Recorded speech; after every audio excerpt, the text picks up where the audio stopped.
اعوذ باللہ من الشیطان الرجیم بسم اللہ الرحمن الرحیم ومن اظلم ممن منع مساجد اللہ ان یذکر فیہا اسمہ وسعى فی خرابها اولئک ما کان لهم ان يدخلوها الا خائفین لهم فی الدنیا خزی ولهم فی الآخرة عذاب عظیم وللہ المشرق والمغرب فأینما تولوا فثم وجہ اللہ ان اللہ واسع علیم۔ سورۃ البقرہ آیات 114-115 ترجمہ ہے: اور اس سے بڑا ظالم کون جس نے منع کیا اللہ کی مسجدوں میں کہ لیا جائے وہاں نام اس کا، اور کوشش کی ان کے اجاڑنے میں۔ ایسوں کو لائق نہیں کہ داخل ہوں مساجد میں مگر ڈرتے ہوئے، ان کے لیے دنیا میں ذلت ہے اور ان کے لیے آخرت میں بڑا عذاب ہے۔ اور اللہ ہی کا ہے مشرق اور مغرب، سو جس طرف تم منہ کرو وہاں ہی متوجہ ہے اللہ، بے شک اللہ بے انتہا بخشش کرنے والا سب کچھ جاننے والا ہے۔ آیت 114 کا پس منظر یہ ہے کہ کفار مسلمانوں کو ان کی عبادت گاہوں میں یعنی مسجدوں میں جانے سے روکتے تھے، اور اس کی تین اس کے واقعات ہیں۔ پہلا تو یہ تھا کہ مدینہ منورہ کے جو یہودی تھے، جب قبلہ اللہ تعالیٰ شانہ نے بیت المقدس سے خانہ کعبہ کیا تو یہودیوں نے جو کمزور ایمان والے مسلمان تھے ان کے دلوں میں شک و شبہات ڈالنے کی کوشش کی کہ بھئی یہ الیاذ باللہ کیسا دین ہے جس میں قبلہ جو ہے وہ بار بار تبدیل کیا جا رہا ہے، یا جس میں قبلے کی تبدیلی کی جا رہی ہے، یہ کیسا دین ہے۔ اور ان کا مقصد بنیادی طور پہ یہ تھا کہ جو کمزور ایمان والے مسلمان ہیں وہ اسلام سے پھر جائیں اور مسجد نبوی میں جو ہے وہ جانا چھوڑ دیں۔ تو ان کا بنیادی مقصد یہ تھا کہ مسجد نبوی جو ہے وہ ویران ہو جائے۔ دوسرا واقعہ عیسائیوں کا تھا۔ تو جب بنی اسرائیل نے حضرت یونس حضرت یحییٰ علیہ السلام کو شہید کر دیا تو عیسائیوں کے بادشاہ نے ایک مجوسی بادشاہ کے ساتھ مل کر تو بیت المقدس پر حملہ کیا جہاں پہ یہودی آباد تھے، اور خوب خون خرابہ کیا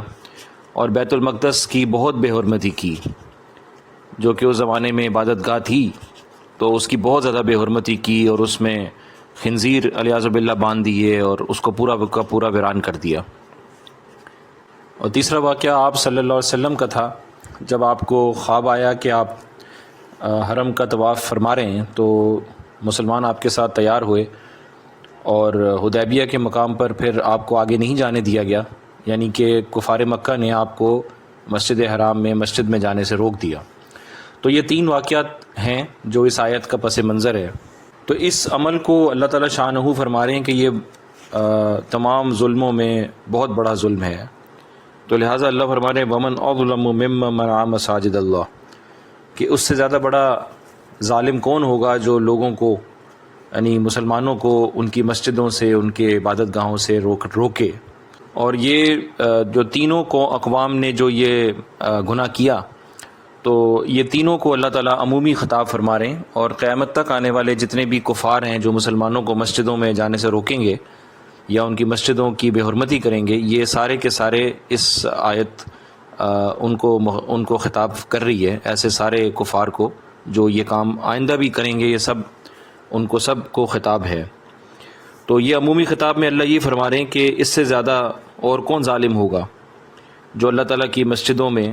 جس کے اندر مسجد حرام، بیت المقدس، مسجد نبوی سب شامل ہیں، دنیا کی ساری مسجدیں شامل ہیں، اس سے منع کرے، یعنی ان یذکر فیہا اسمہ، یعنی کہ جب ہم کہتے ہیں کہ اللہ کا نام لیا جائے تو اللہ کے نام کا مطلب یہ ہوتا ہے کہ اللہ کی ذات، اللہ کی صفات، کیونکہ ہم اللہ کے نام کے ذریعے اللہ کو یاد کرتے ہیں۔ ہم براہ راست اللہ کے روب و دبدبے کی وجہ سے یعنی ہم اس ذات تک پہنچنے کا وہم و گمان بھی نہیں کر سکتے تو جب ہم کہتے ہیں کہ اللہ کا اسم، جیسے ہم پڑھتے ہیں بسم اللہ، تو اللہ کے اسم کے ذریعے سے، ناموں کے ذریعے سے ہم اللہ کی ذات تک پہنچتے ہیں، اللہ کے بارے میں گفتگو فرماتے ہیں۔ تو یہاں پہ اللہ یہ فرما رہے ہیں کہ ان یذکر فیہا، کہ اس میں ذکر کیا جائے۔ اس میں سارے عبادات آ گئیں، تلاوت ہے، نوافل ہیں، نماز کا انتظار ہے، نماز ہے، فرض نماز ہے، کوئی تعلیم و تعلم کی مجلس ہیں، بیانات ہیں، یہ ساری چیزیں اللہ کے ذکر میں آتی ہیں۔ جو بھی چیز اللہ کے قریب کر دے، اور تنہائی میں مراقبہ کرنا ہے، ذکر کرنا ہے وغیرہ وغیرہ، مسجد کی خدمت کرنا ہے، یہ ساری چیزیں اللہ کے ذکر میں ہیں۔ تو اللہ فرمانے ہیں کہ اس سے بڑا کون ظالم ہوگا؟ وسعیٰ فی خرابہا، اور اس کو خراب کرنے میں، معطل کرنے میں، اس کو اجاڑنے میں جو ہے وہ کوشاں ہو، تو ایسے شخص سے زیادہ بڑا ظالم کون ہوگا؟ اور یہ جنہوں نے بھی لوگوں کو اپنی مسجدوں سے روکا، تو یہ بڑی بے ہیبت طریقے سے، بے باک طریقے سے انہوں نے مسجدوں کی بے حرمتی کی، اور بڑے فخر اور تکبر کے ساتھ مسلمانوں کو بھی روکا مسجدوں میں جانے سے۔ تو یہ تو بہت ہی بڑا گناہ تھا۔ حالانکہ اللہ فرما رہے اولئک ما کان لہم، کہ ان لوگوں کو تو اس چیز کی بھی اجازت نہیں تھی، یا ان کے لیے یہ کام بھی مناسب نہیں تھا، ان یدخلوہا، کہ وہ اس میں داخل ہوتے، مگر یہ کہ وہ ڈرتے ہوئے داخل ہوتے۔ یعنی حق تو یہ تھا کہ بے شک یہ کافر ہوں، اور اگر یہ داخل ہو رہے ہیں تو بہت روب و دبدبے کے ساتھ داخل ہوتے، اللہ کی بڑائی دل میں لے کے داخل ہوتے کہ بھئی یہ عبادت گاہ ہے مسلمانوں کی، اور یہ اللہ کے ماننے والوں کی عبادت گاہ ہے، نبی کے ماننے والوں کی عبادت گاہ ہے، تو ڈر کے داخل ہوتے۔ لیکن انہوں نے تو بالکل بے باک اور بے ہیبت ہو کر جو ہے مسجدوں میں داخلہ کیا، اور اس کی خوب بے حرمتی کی، یا لوگوں کو اس سے روکا۔ اب اس بڑے گناہ کا نتیجہ کیا ہوا؟ لہم فی الدنیا خزی، کہ اللہ تعالیٰ فرما رہے ہیں کہ اب ان لوگوں کو دنیا میں خزی یعنی رسوائی، ذلت ان کو نصیب ہوگی، اور وَلَهُمْ فِي الْآخِرَةِ عَذَابٌ عَظِيمٌ، اور انہی کے لیے آخرت میں ایک بہت بڑا عذاب جو ہے وہ تیار ہے۔ اب اس عذاب کی وضاحت نہیں ہے، اللہ معاف فرمائے، لیکن ہم خود سمجھ سکتے ہیں کہ جس عذاب کو اللہ تعالیٰ خود فرما دیں کہ وہ عظیم یعنی بڑا عذاب ہے، تو اس کا کیا حال بنے گا۔ اس کے بعد تحویل قبلہ کے بارے میں آیت 115 ہے۔ تو یہ بات پہلے ہو چکی ہے کہ یہودیوں نے اس بات پر بڑا واویلا کیا تھا کہ قبلہ کیسے بدل گیا مسلمانوں کا، اور یہ تو ان کے دین کی کمزوری کی علامت ہے، اور یہ ان کے دین کے جو ہے وہ باطل ہونے کی علامت ہے، والعیاذ باللہ، وغیرہ وغیرہ باتیں کی تھیں۔ تو اس کا جواب دیتے ہوئے جو ہے اللہ تعالیٰ یہاں پر فرما رہے ہیں وَلِلَّهِ الْمَشْرِقُ وَالْمَغْرِبُ،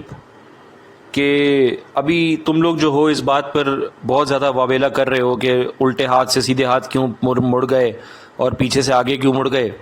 تو اللہ فرما رہے ہیں کہ بھئی اللہ کے لیے تو مشرق بھی ہے، اور اللہ کے لیے مغرب بھی ہے، یعنی کہ مشرق اور مغرب تو اللہ تعالیٰ کی مقرر کردہ جہتیں ہیں، ایک طرح سے یہ اللہ کی مملوک ہیں، اللہ کی مملکت کے اندر داخل ہیں، اللہ کے حکم کے تابع ہیں، چاہے مشرق ہو چاہے مغرب ہو۔ اور یہ کہ اس کا یہ مطلب بھی ہے کہ اللہ تعالیٰ کا کوئی مکان نہیں ہے، کیونکہ اللہ کی ذات جو ہے وہ ہر قسم کی جہت سے جو ہے وہ پاک ہے۔ جہت جو ہے وہ اس کی ہوتی ہے جو مہیز ہو، جو جگہ لیتا ہو، اس کو جہت کی ضرورت ہوتی ہے۔ تو اللہ کی ذات کے بارے میں ہم انسانوں پر قیاس نہیں کر سکتے کہ اللہ تعالیٰ جس طرح انسان کا جسم جگہ لیتا ہے اسی طرح اللہ کی ذات جو ہے وہ مہیز ہے، جگہ لیتی ہے۔ تو اس بارے میں ہم کوئی کلام نہیں کر سکتے، اور نہ ہی اس کا کوئی ثبوت ہے۔ اللہ اللہ ہیں اور انسان ہے، مخلوق ہے۔ تو ہم انسان کی صفات کے اوپر اللہ کی ذات کو قیاس نہیں کر سکتے، اس کی اجازت نہیں ہے، اور اس کے پیچھے کوئی عقلی دلیل بھی نہیں ہے۔ تو لہٰذا ہمارے لیے یہ جاننا کافی ہے کہ اللہ تعالیٰ لا مکان ہے،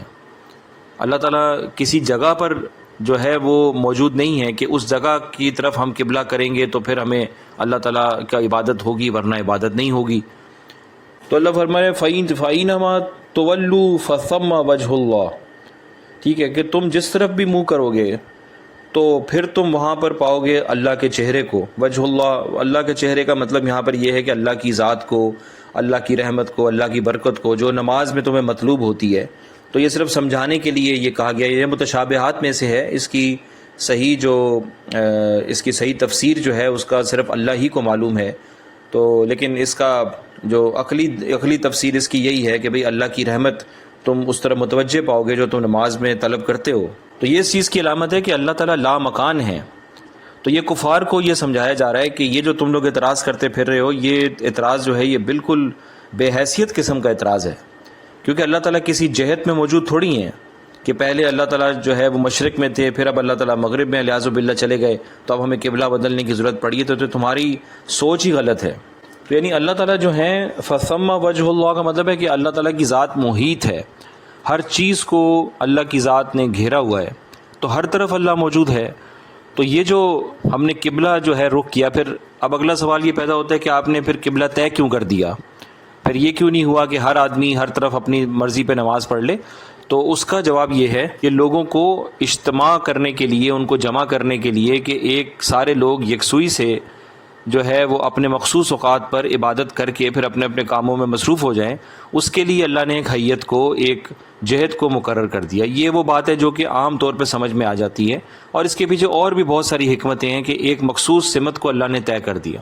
اگر یہ اللہ تعالیٰ طے نہ فرماتے تو ہر آدمی اپنے اپنی مرضی کے حساب سے جو ہے وہ ہر طرف آگے پیچھے منہ کر کے نماز پڑھ رہا ہوتا، تو ایک عجیب سی کیفیت ہو جاتی، اور کوئی دوسرا بندہ کہتا ہے بھئی یہ لوگ کیا کر رہے ہیں، وہ عجیب سا لگتا۔ تو اللہ تعالیٰ نے اپنی ایک ہیبت کو مقرر کرنے کے لیے مسلمانوں کے لیے اس طرح سے ایک صف بنا کے نماز پڑھنا جو ہے وہ ہمارے لیے مشروع کیا۔ تو اس لیے اللہ فرما رہے ہیں کہ ان اللہ واسع علیم، کہ اللہ تعالیٰ بہت وسیع علم والے ہیں، بہت وسیع علم والے ہیں، کیونکہ ان کے ہاں بہت ساری چیزوں کی حکمتیں ہیں، اور ساری حکمتیں تمہیں سمجھائی بھی نہیں جا سکتی اور تمہیں ضرورت بھی نہیں ہے۔ اللہ میں عمل کی توفیق عطا فرمائے۔ واللہ اعلم بالصواب۔